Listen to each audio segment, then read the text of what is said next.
첫 번째 소식입니다. 얼마 전 7살과 8살 두 딸아이를 수년 동안 성폭행해온 친부에게 실형 10년이 내려졌습니다. 10년 만기 출소를 마치고 돌아와도 딸들은 아직 10대인데도 불구하고 멍자국이 채 가시기도 전에 출소시킨다는 말도 안 되는 상황이 우리나라에서 벌어졌습니다. 성관계 영상을 틀어놓고 딸들에게 같은 것을 강요한 쓰레기 같은 아버지지만 반성하는 모습을 참조했다는 담당 판사는 도대체 무슨 생각으로 이런 판결을 내렸는지 꼭 물어보고 싶습니다. 문제가 있는 건 범죄를 저지른 사람들만이 아닌 것 같습니다. 상식적인 판결을 기대합니다. 두 번째 소식입니다.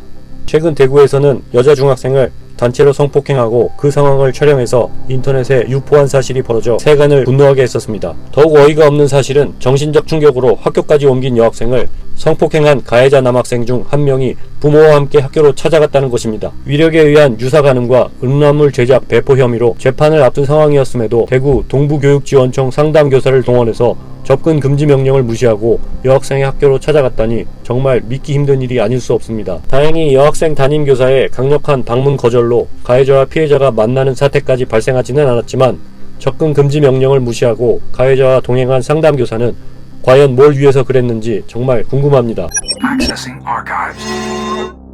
세 번째 소식입니다. 2년여에 걸쳐 만취한 여성을 상대로 성폭행과 촬영을 일삼던 택시기사 3명이 CCTV를 역추적한 경찰들에 의해 구속되어 실형을 선고받는 사건이 있었습니다. 술에 만취한 여성 승객이 탑승하면 그룹 통화 후에 일정한 장소를 정해 성폭행을 해온 일당 3명은 재판부로부터 승객을 안전히 보호해야 할 택시기사들이 직업을 망각한 채 여성 승객들을 상대로 성범죄를 저질러온 죄질이 매우 나쁘다며 실형을 내렸습니다.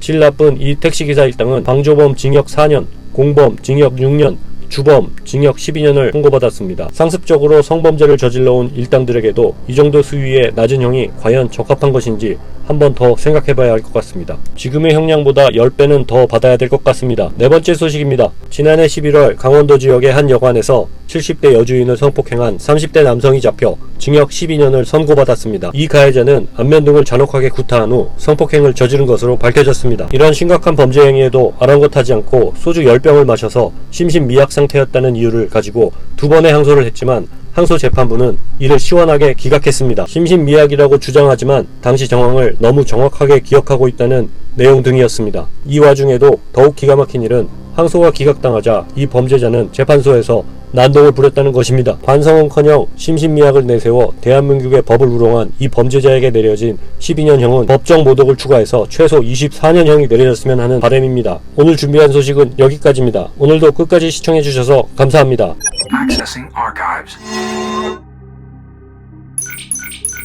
Activated.